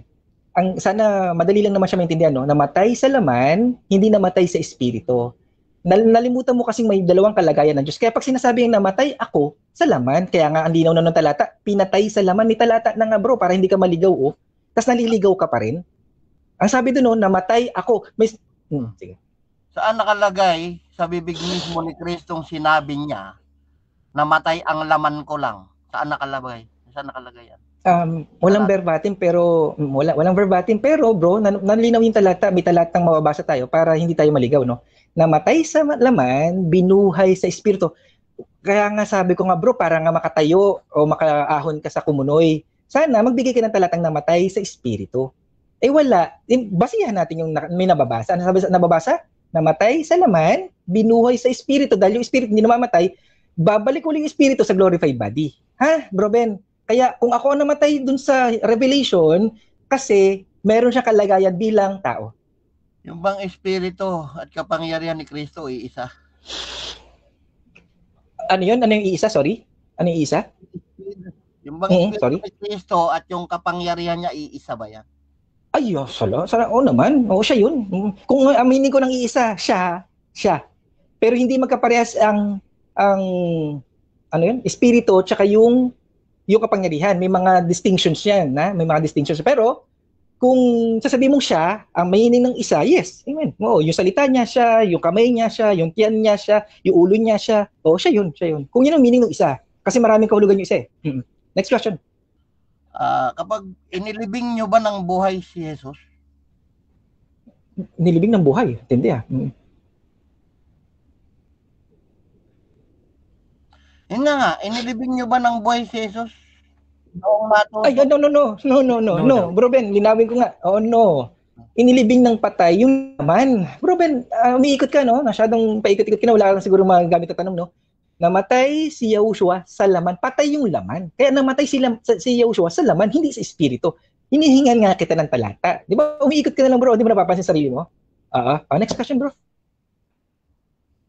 Kapag ba nalagutan ng hininga, buhay ang tawag ng mga tao? Patay sa laman. Ang linaw ng binibigay kong talata, bro, Patay sa laman. Hindi mo naiintindihan yung patay sa laman. Humihiwalay yung espiritong buhay. Kaya nga nangaral pa nga eh. Okay? Ano ang ibig sabihin? Ano maintindihan mo, Bro Ben? Humihiwalay yung laman dun sa yung espiritu dun sa laman, kaya sinasabing patay. Wala sinasabing yung espiritu may maghihiwalay pa doon na itong bahaging ganito, gawa ka ng term na paghihiwalay mo para mamatay yung espiritu. Wala, hindi lamang ganung scriptural na verses eh. Next question. Yung bang body and soul and spirit ng Diyos ay hiwa-hiwalay sa salitang I am? Ay, hindi. Magkakasama, pero distinct. Oo. Magkakasama sa isang, yung laman, ang nanahan yung espiritu, kaya nagkaroon ng kaluluwa, ng consciousness sa mundo. Tinamin natin, ha? Sinakyan ng espiritu, yung laman, kaya magkakasama siya, pero may distinction yung kaluluwa. Sabi nga sa John 3:3-8, ang laman ay laman nga, ang espiritu ay espiritu. Binibigyan ng distinction yan, Bro Ben. Kaya wag mong pag-isahin na pag namatay yung laman, laman, patay espiritu. Hindi mali. Ang laman nga ay laman nga, ang espiritu, espiritu. Nagkaroon ng distinction yan, Bro Ben. Wag mong pagsamahin. Nung bumalik si Kristo sa laman niya, alam ba niya na namatay siya? Hindi na siya bumalik sa laman niya, kundi binago yung laman. Oo, binago yung laman. Nalusaw yung laman lupa, pinalitan ng glorified body kasi nga sabi nga hindi nga makakapasok sa kaharian ng langit yung laman at dugo. Umakit siya ng kanyang trono, umupo yung Lamb of God eh. Lamb of God.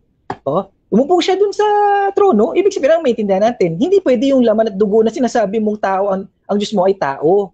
Umiihi, pumupupo, namamatay, nabubugbog, mahina, at may mga bagay na hindi siya alam. Hindi ganoon ang Diyos sa pinaniniwalaan ko. Pero may Diyos na nagkatawang tao sa ganung limited na na kalagayan, parang bato, parang apoy, parang clouds. Meron bang tao na nagkakatawan tao pa? Taong nagkakatawan tao? Ay wala, limitado ang tao, Bro Ben.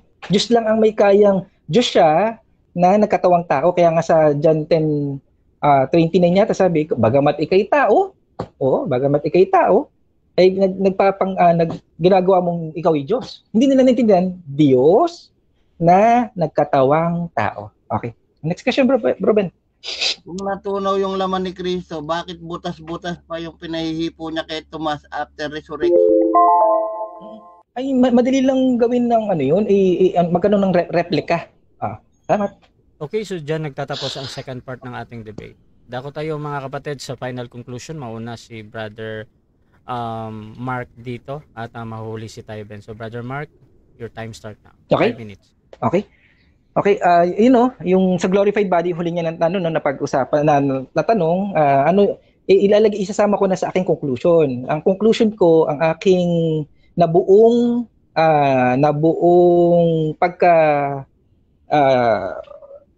pagkaunawa sa ating natapos na talakayan, okay, ay pinipilit ng ating kapatid na dahil nakabasa siyang namatay si Jesus Christ, yung ibang talata na sa scripture, i-reject niya na. Kahit verbatim, ano ang sabi ano yung mga talatang nire-reject niya? Walang kamatayan pero meron. Ito mo yung antikas ng puso ng tao, no? Minsan yung katikasan ng puso ng tao. Walang kamatayan, verbatim yung walang kamatayan, pero sabi niya, meron. Minsan namatay. Kaya dapat meron. Okay. Tigas ng antigas ng puso. Ako po ba ay sa aking aral na tinatayuan, hindi ko ba pinaniniwalaan na nagbigay ng buhay, nagsakripisyo ang Yahushua? Okay? Wala po sa aral kong hindi. Pero bakit ganoon, no? Malinaw na bakit naman ako naniniwala sa stand ni Bro Ben, pero hindi ako nahulog sa ganung extreme na paniniwala na yung Diyos niya walang anak, walang ama. Sabi nga ang sumampalataya sa ama ay hindi sumampalataya sa ama sa anak ay hindi sa Diyos, di ba? May mga ganung talata. Nasaan ako? Hindi, bakit bang sorry na punta ako sa ganun. Ngayon, malinaw, tanggap naman pala ni Bro Ben na parito siya hindi Diyos, kundi tao. Kaya doon pa lang, malinaw na pag-amin na yun eh. Oo, tanggap din naman niya, namatay yung laman. May talata akong binabasihan, hindi ko kwento, tanggap ng ating kapatid na hindi ko yun kwento-kwento or sariling opinion. Malinaw, tanggap naman ni Bro Ben yung talata, namatay sa laman, binuhay sa espiritu. Siya, wala siyang maibigay na namatay sa espiritu. Yun nga yung kalapastangan ng tinututulan ko. Natapos na yung aming debate, wala naman po siya nang ibigay. Kaya anong malinaw na maintindihan sa natapos na debate? Nilalapastangan niya yung Diyos dahil itinutulad niya sa tao. Nilalapastanganan niya ang Diyos kasi tinutulad niya sa tao. Natanggap naman niya ang Diyos ay hindi tao. Pero wag nating alisin sa pag-aaral ng scripture na siya'y nagkatawang tao. Oo, di ba? Nagkatawang bato, nagkatawang anghel, nagkatawang apoy, clouds, etc., etc. Ngayon, bakit natin pinag-aaralan itong topic na to? Kasi sana maging maingat tayo yung pagkilala natin sa Diyos, totoong Diyos ng Biblia. Kaya natin pinag-aaralan to kasi pinapakilala ko yung totoong Diyos ng Biblia. Baka kung sino-sinong Diyos na yung ating sinasamba. Oo, Bro Ben. Ha? Pinapakilala ko yung Diyos ng Biblia na kung saan siya ay walang kamatayan. Oo. Walang nakakita, walang makapangyarihan Diyos, only wise God, di ba? Etc., etc., etc. Yan yung totoo, wise God, pero may mga hindi alam. Di ba? Yung Diyos niya, may mga hindi alam. Oo. Hindi, basta ganun na, no? Ano ang maintindihan natin? Kailangan, Bro Ben, ang isa sa layunin ko ba tayo nag-uusap ngayon, gusto ko matuto ka na ipag-harmonize yung mga talata. Pagkasundo-sunduin, wag yung pili ka lang ng pili na pabor sa sekta mo. Ha? Mahal ka ng Diyos, hindi tayo nagdidebate para ilaitin ko pagkatao mo, hindi. Kundi, maghari ang katotohanan, ang tawag ito,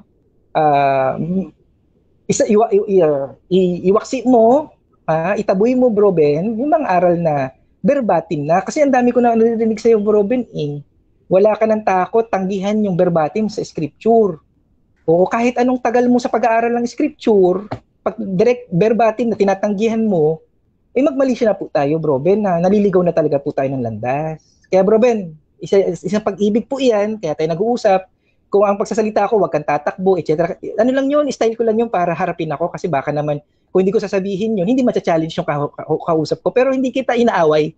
Bro Ben, kung sinasabi ko, tatakbo na naman ng mabilis, etc. Ano yun, style ko lang yun para ma-challenge yung kausap ko at humarap. Hindi naman para insultuin na ano, no? Pero kung yun ang dating sa kanila, patawad. Wala kasi ako maisip na paraan para harapin ako ng aking kausap yun lang po siguro, hindi na rin ako magtatagal at naniniwala naman ako, ang salita niya, hindi babalik na walang kapakinabangan. Sa Isaiah 55:11, hindi babalik ito na walang pakinabangan. Salamat, Bro Ben. Okay, salamat. so dako tayo sa final conclusion ng ating affirmative, Brother Ben, ng Patripasyanism.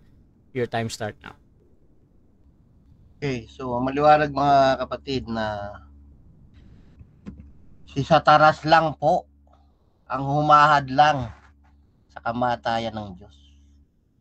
Yan po ay sinasabi sa Matthew 16, 21, sinabi ni Kristo na mamamatay na siya.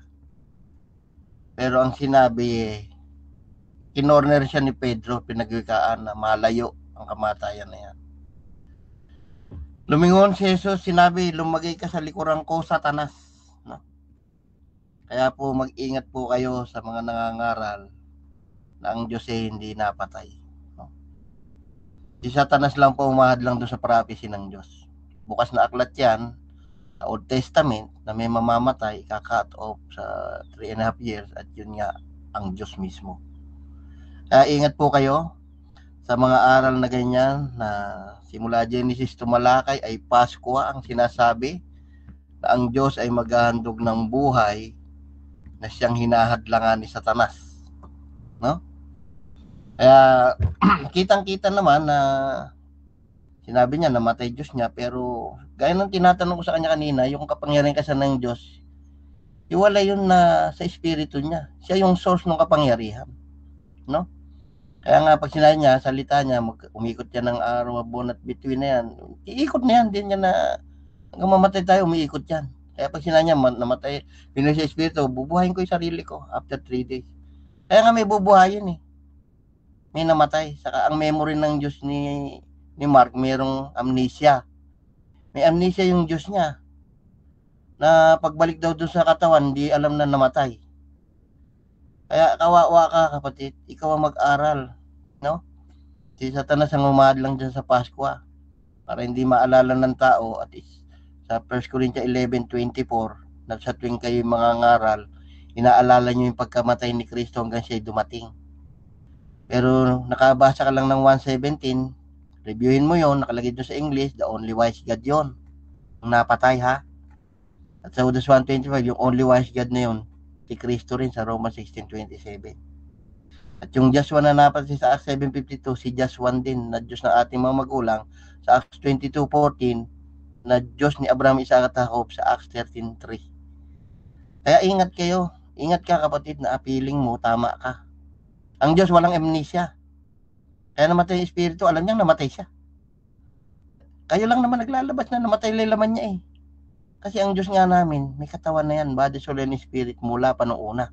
At yung lumalabas dun sa Genesis 18, na tatlong anghel, Exodus 24:10, Exodus 33, katawan niya yon bilang nagaan yung anghel o tao na nasa Hebrew 13:2. Ngayon, niniwalayan yun. Oh. Hindi nakaranas siya ng kamatayan. Pero sinasabi nyo, hindi. Wala naman sinabi si Kristong namatay lang laman ko eh. Mali lang kayo ng unawa. Namatay ako, nakalagay doon. Sa Revelation 1:18. Espiritu ni Kristo nagsalita dyan. Ano, sinungaling espiritu niya? Oh, unawain mo yan. Satanas lang. Ayaw mamatay ang Diyos. Dahil sinisira niyo yung Pasko. Gusto niyo pagdating ni Kristo, walang tao na mayroong dugo sa hamba ng pintuan. Yan ang katotohanan. Kaya ingat kayo sa mga aral na ganyan na ang Diyos ay hindi napatay. Si Satanas po ang umahad lang dyan. Di ba? Kaya nga kayo walang damdamin ng pag-ibig ngayon dahil akala nyo sino lang napatay na yan. Nasa 1 Corinthians 2:8 yan. Saka 2:9.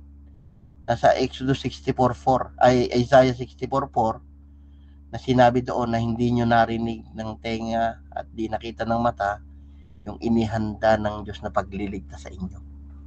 Yun ang katotohanan niyan. Mismong ang Diyos, Ama, ang napatay dyan. Walang anak yung Diyos, walang ama, walang ina, totoo yun. Kung ama ka, ama mo ba yung sarili mo? O ikaw na yung naging tupa, anak mo ba yung sarili mo? O ikaw yung Diyos ni Maria, nanay mo ba si Maria? O di si Kristo lang lahat sa lahat. Tayo talaga anak niya. Revelation 21:7. Espiritu ni Kristo nagsalita, kaya may nailabas ako eh. Espiritu ni Kristo nagsasalita, kaya nga sabi ko sa inyo, ang memory ng tao, nasa soul and spirit. Ikaw, Mark, nasa gasaan ka ng truck. Patay ka, di ba? Nilibing na yung katawan mo. Tinanong ka ni San Pedro sa langit, ano kinamatay mo, Mark? Nasa gasaan po ako ng truck. Pagyayawa mo kay San Pedro, nabuhay po ako eh. Ba't tinatanong niyo kung namatay ako? Ganon? Yan sinasabi ko sa inyo. Iba yung dimension ng tao sa dimension ng Diyos. Ang ginawa ninyo, pinagpipilitan nyo, na pag namatay na yung tinatawag yung buhay yung espiritu niya. Okay, so dyan nagtatapos mga kapatid ang debate natin between Patripasyanism and Oneness Born Again mga kapatid sa topic na ang Diyos ay namamatay. At before natin i-end yung ating live, syempre gusto ko muna kayong magpasalamat sa ating audience, sa ating mga tropa na nasa loob at makakapanood pa nito. Yung ating 70 na nagla-live comments. Unahin natin si Brother Ben. Pasalamat ka muna, bro. Okay, purihin po ang nag-iisang Diyos na walang kamatayang nananaan sa liwanag na sinabi ni Pablo pero namamatay yung ipinangaral niya. Ano po? Pag-aralan niyo po yun. Ang walang kamatayan po talaga ipatutuon ni Pablo na hindi matitigan nananaan sa liwanag. So, salamat po sa Panginoon na yun na nagpakamatay dahil sa atin. Altruistic suicide. At salamat po sa lahat sa DevCon, salamat kay Rasha na aming moderator, salamat din kay Mark na aking ka-sharing. So piliin nyo po kung ano talaga ang pag-ibig na binigay sa inyo ng Diyos at kung ano ang inyong italiligtas na tipan ng dugo ng Diyos. Tandaan nyo, nasa Roma 8 po yan. Kaya ang humahadlang lang po dyan si Satanas para pagbalik ni Kristo, wala nga naman kayong dugo niya at walang maligtas. So purihin po ang lahat. Maraming salamat. Dalawin niyo po ang patripassionism.com at Arman De Castro sa YouTube. So maraming salamat sa mga nasumubaybay, nakinig at nag-aral. Nawa ay huwag niyong tanggalan ng huwag niyong lagyan ng amnesia Diyos niyo. So po, yun lamang po at maraming salamat. Okay, dito din tayo sa ating Brother Mark. Salamat, bro. Okay. Ayun, Bro Rasha, salamat no sa oras na inilaan mo sa unang-una sa unang-una sa lahat sa nag-iisang Diyos na makapangyarihan sa lahat na nagbigay ng buhay sa atin para sa ating ating kaligtasan. At sa ating katunggali na si Bro Ben, salamat. At marami pa tayong matagal pa naman tayong magsasama. Oo, magkakaunawaan din tayo. Oo. Ayun lang po. Maraming sa lahat na nagsubaybay, nagtiyaga sa aming mga pipitsuging debater. Kaya salamat at sana nawa may mapulit kayo kahit kakonti. Yun lang po. Maraming salamat. Pagpalang hapon. Salamat. Okay, so kung gusto niyo sumali sa ganitong gawain po mga kapatid, pwede kayo mag-PM sa akin or maghamon man sa dalawang ito at nandyan si Brother Ben at si Brother Mark. So mga kapatid, sisikapin ni Brother Ben and Mark dyan sa comment box sa inyong mga katanungan at paghahamon at pwede na akong gamitin as mediator sa inyong pag-uusap mga kapatid. Basta sumasang-ayon lang kayo sa lahat ng patakaran sa aking platform mga kapatid. Kasama na din doon yung mga house rules, lalong-lalo na sa debaters convention, alam naman nila yan, at saka yung ating mga obligasyon mga kapatid.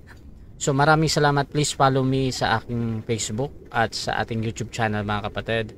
At mamaya meron pa tayong mga maraming debate at abangan nyo lagi. Please subscribe yung ating YouTube channel.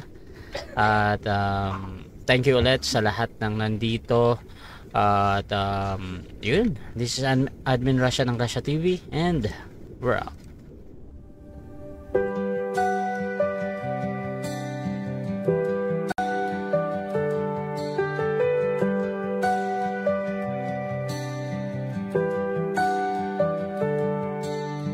Darkness fades when you are